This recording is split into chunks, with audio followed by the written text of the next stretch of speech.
It's getting hot in New England. A new study has found that the idyllic New England region could eventually become a hotbed of volcanic activity. Using data from earthquake measurement devices, Rutgers University researchers analyzed the speed and direction of seismic waves to visualize subsurface conditions. They detected a massive upwelling of hot rock under Vermont, New Hampshire, and Massachusetts after noticing the area was noticeably hotter than neighboring regions. Though the hot mass is slowly and steadily rising, it will take millions of years before it reaches the surface and reshapes the area's geography. Or create a volcano. Scientists say what's happening in New England may be similar to the onset of the Yellowstone supervolcano. It emphasizes how intricate and dynamic the Earth's subsurface features are and definitely warrants further study. Keep watching to see what else is brewing beneath the surface. Sometimes your only option is to run.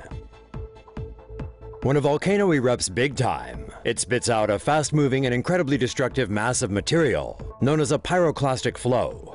And according to the United States Geological Survey, if you ever find yourself in the path of one, you should run in the opposite direction and run fast. Pyroclastic flows are made up of a basal flow of volcanic ash, lava, rock, and gases, which move beneath a cloud of ash. Their temperatures can exceed 1,000 degrees Celsius, and they can move at 700 kilometers per hour. Typically, pyroclastic flows move downslope, but they can go uphill when the ratio of gas to ash is higher. This is known as a pyroclastic surge.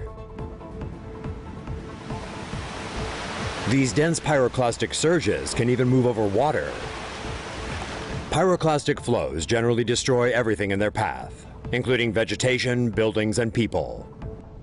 There are generally two kinds of pyroclastic flow. The first type forms when an eruption column cools, and the ash becomes too dense to maintain an upward thrust. The second type is rarer and occurs when so much pressure builds up inside a volcano that it erupts laterally and boils over. The last known example of this is when Mount St. Helens in Washington state erupted in 1980. So there you have it. If you ever happen to be near a volcano when it blows its top, now you know what to do. Volcano rising. Scientists have located the magma source of an Italian supervolcano that's considered one of the most dangerous in the world. Campi Flegrei is a volcanic caldera to the west of Naples, which last erupted in 1538, but was responsible for a series of small earthquakes in the 1980s.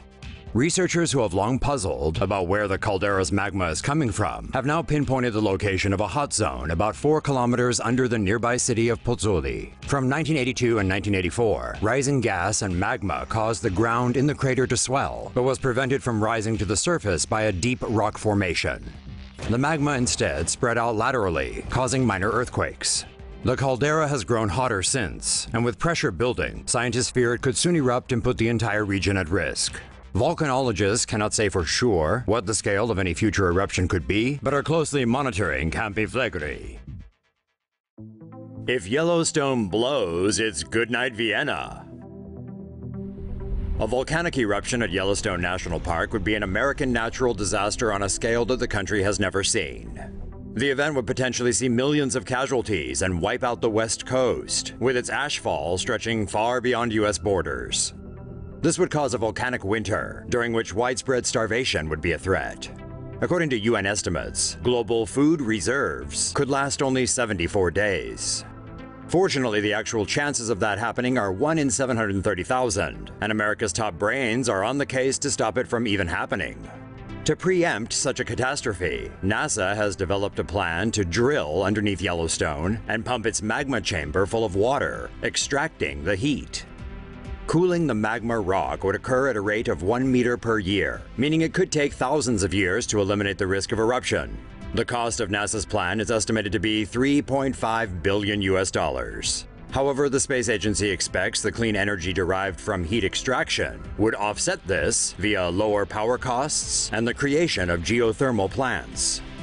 This plan only covers Yellowstone. It doesn't include the other half-dozen supervolcanoes in the USA or the 20 others elsewhere on the planet. But experts say they rarely blow, and Yellowstone only erupts every 600,000 years. And when was the last time it blew? Around 600,000 years ago, give or take a few millennia. The four main types of volcanoes. A volcano is an opening in the Earth's surface where molten rock can escape. The Earth's crust is made up of tectonic plates that shift and move. Volcanoes are often located at the fault lines between these plates. Cinder cone volcanoes occur when lava is ejected from a volcanic vent. Lava is shot into the air and pieces accumulate around the vent. This creates a circular or oval-shaped cone with a bowl-shaped crater at the top. Composite volcanoes contain a conduit system that channels magma to the surface. These volcanoes can have clusters of vents along the sides of the mountain where lava flows out. Shield volcanoes are large, broad volcanoes where lava pours out in thin layers, allowing it to travel farther down the shallow slopes. They build up slowly, with hundreds of eruptions creating many layers. Lava domes are created when small masses of thick lava can't flow far from the source, so domes pile up around the vent. The dome grows by expansion of lava from within, and the mountain forms from material spilling off the sides of the dome.